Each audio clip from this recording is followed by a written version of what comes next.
नरेश मीणा प्रकरण को लंबा वक्त बीत चुका है।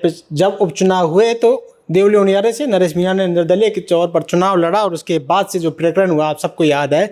लेकिन उसके बाद उनके पिताजी की मुलाकात मुख्यमंत्री से होती है और उन कुछ समझौते होते हैं, बातचीत होती है। हमने पहले भी मुकेश मीणा से बातचीत की, हमारे साथ हैं मौजूद, लगातार नरेश मीणा के साथ रहे, हर तरह के से उन्होंने साथ दिया। अब बातचीत करते हैं कि वो जो बातचीत हुई थी उसके बाद लग रहा था कि कहीं ना कहीं नरेश मीणा को राहत मिल सकती है। कोर्ट में पूरा मामला चल रहा है, लगातार सुनवाई पर सुनवाई हो रही है, लेकिन अभी तक नरेश मीणा पर प्रकरण पर कोई भी जो फैसला वो नहीं हुआ है। अब देखना है आगे किस तरह का इस पर रुख रहता है। इतना लंबा वक्त बीत गया है, आपको एक समझौते की डेडलाइन भी मिली थी, बातचीत की थी, तब तक इस फैसले हो जाएंगे, लेकिन अभी तक कोई फैसला हुआ नहीं। करीबन हमारा सरकार से जो समझौता हुआ था उसमें करीबन 3 महीने से ज़्यादा का टाइम बीत चुका है और समझौते में जो हुआ उसके अंदर से जो फर्स्ट जो हमारी जो मांग थी मुआवजा वहाँ के लोगों को मिलना चाहिए, पीड़ित लोगों को, तो सरकार ने मुआवजा सबको दिया है। जितना जो क्राइटेरिया में जो बनना था सारा मुआवजा उनको दिया और जिन फोर व्हीलर 2 व्हीलर जिनके इंश्योरेंस थे तो उनको इंश्योरेंस कंपनियों से 100% वो दिलाने का काम गवर्नमेंट कर रही है। गवर्नमेंट इसके अलावा और भी जैसे कई लोग जो हमारे निर्दोष लोगों को जो उस केस के अंदर जो कहीं ना कहीं पुलिस द्वारा जो रखा गया था तो उसमें भी ज़्यादातर जो लोग जो अंदर नहीं गए, जो बाहर थे सारे लोग, तो उनका इन्होंने सारे नाम निकाल चुके उस केस के अंदर से।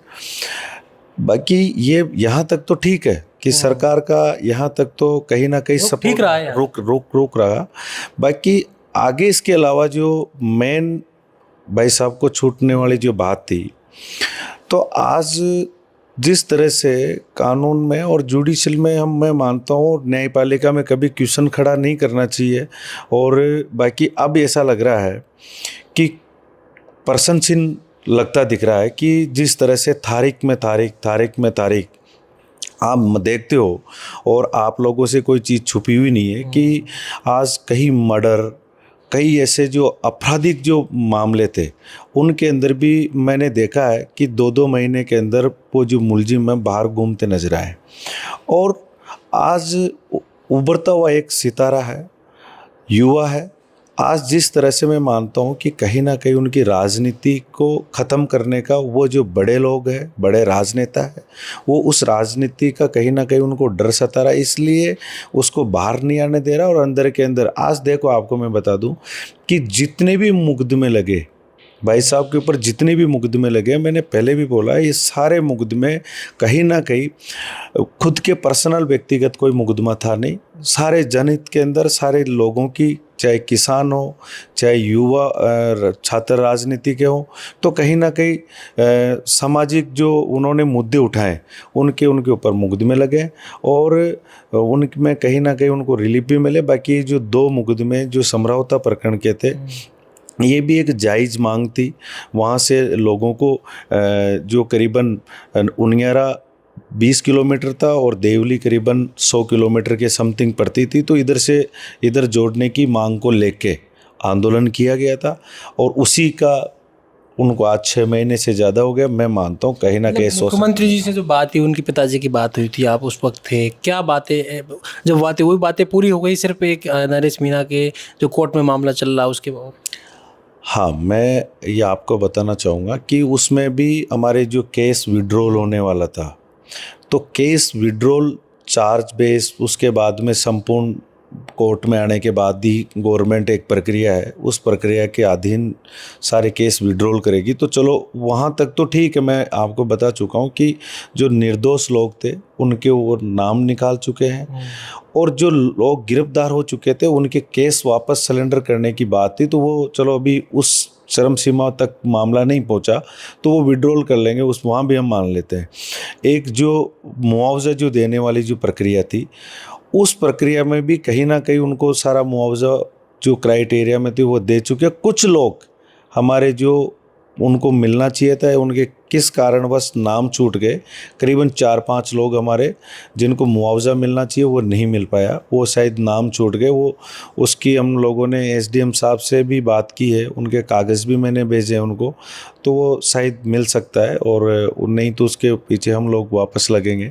बाकी आप मज़े की बात ये देखिए, मैं आपको बताना चाहूँगा, सबसे जो मज़े वाली बात है कि जो पूरा सिस्टम फेल रहा कहीं ना कहीं प्रशासन का, उसको हमारे एसटी आयोग ने बिल्कुल उसको गलत माना है। STI रिपोर्ट भी दी, सारी चीज़ें बताई भी जो मैं वही कहना चाह रहा हूँ आपको, वही बताना चाह रहा हूँ कि एसटी आयोग ने बिल्कुल उसकी एक एक पॉइंट में बारीक, प्रशासन के द्वारा भी पूरी एक एक जांच उन्होंने तहकीकात करी, मौके पे खुद गए, मौके पे जितने भी जो ग्रामीण थे उनकी भी पूरा उनको सुनाई करी।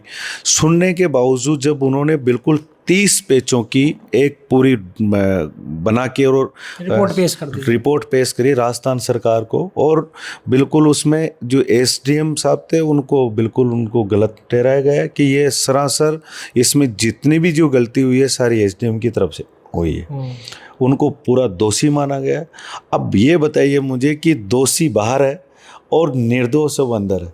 ठीक है, निर्दोष उनके ऊपर जो जितना जो मुकदमा जिस चीज़ का लगना चाहिए वही रहना चाहिए।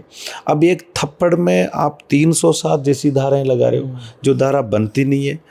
और मैं इसलिए कह रहा हूँ कि न्यायपालिका में हमें विश्वास है।